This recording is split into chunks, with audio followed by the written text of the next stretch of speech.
Assalamualaikum warahmatullahi wabarakatuh. Perkenalkan, nama saya Saniatul Kholisoh, NIM 140141840. Di sini saya akan menjelaskan materi tentang permasalahan bimbingan dan konseling. Dalam materi ini terdapat 3 pokok bahasan yang akan kita bahas, yaitu latar belakang perlunya BK di sekolah, pengertian bimbingan dan konseling, serta persamaan dan perbedaan bimbingan dan konseling. Menuju pembahasan yang pertama, yaitu latar belakang perlunya bimbingan konseling di sekolah.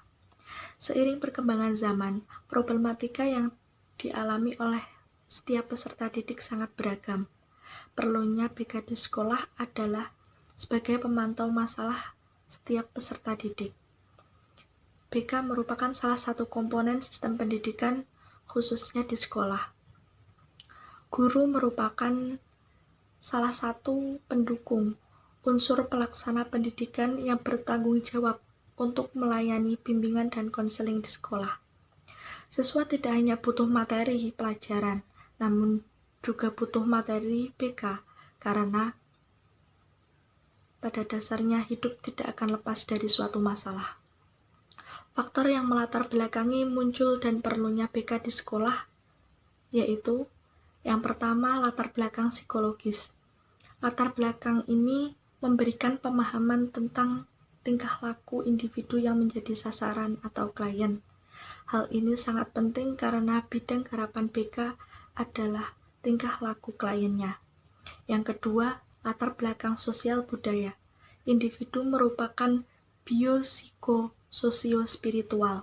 Artinya, individu merupakan makhluk biologis, psikologis, sosial, dan spiritual. Setiap individu sejak lahir tidak hanya membutuhkan pemenuhan kebutuhan biologisnya saja, namun juga dituntut untuk mampu menyesuaikan tingkah laku sesuai budaya yang ada di lingkungannya agar dapat diterima dengan baik di lingkungan tersebut. Latar belakang yang ketiga yaitu latar belakang agama. Individu merupakan makhluk Tuhan yang pada dasarnya sama, yaitu memiliki fitrah sebagai khalifah di bumi dan sebagai hamba Tuhan yang Maha Esa. BK dalam hal ini diperlukan agar setiap individu mampu memandang setiap tantangan sebagai hal yang positif, bukan hal yang negatif, sehingga kehidupan yang mereka jalani akan sesuai dengan kaidah agama yang mereka peluk. Yang keempat, latar belakang pendidikan.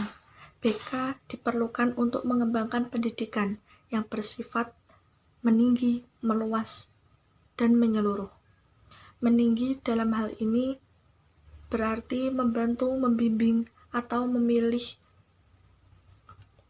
jenjang yang lebih tepat untuk peserta didik. Meluas artinya hal ini tampak pada pembagian sekolah dalam berbagai jurusan khusus dan sekolah kejuruan. Menyeluruh artinya kegiatan yang dilakukan tidak hanya berupa kegiatan instruksional atau pengajaran saja. Yang kelima adalah latar belakang ilmu pengetahuan, informasi, dan teknologi. Di era yang modern ini, iptek berkembang sangat pesat.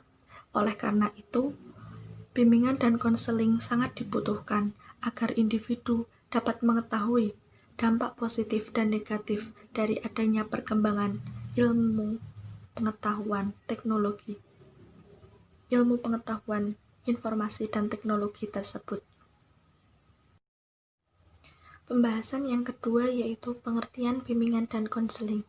Bimbingan merupakan suatu proses pemberian bantuan secara terus-menerus dan sistematis dari pembimbing kepada yang dibimbing agar tercapai kemandirian dalam pemahaman diri dan perwujudan diri dalam mencapai tingkat perkembangan yang optimal dan penyesuaian diri dengan lingkungannya.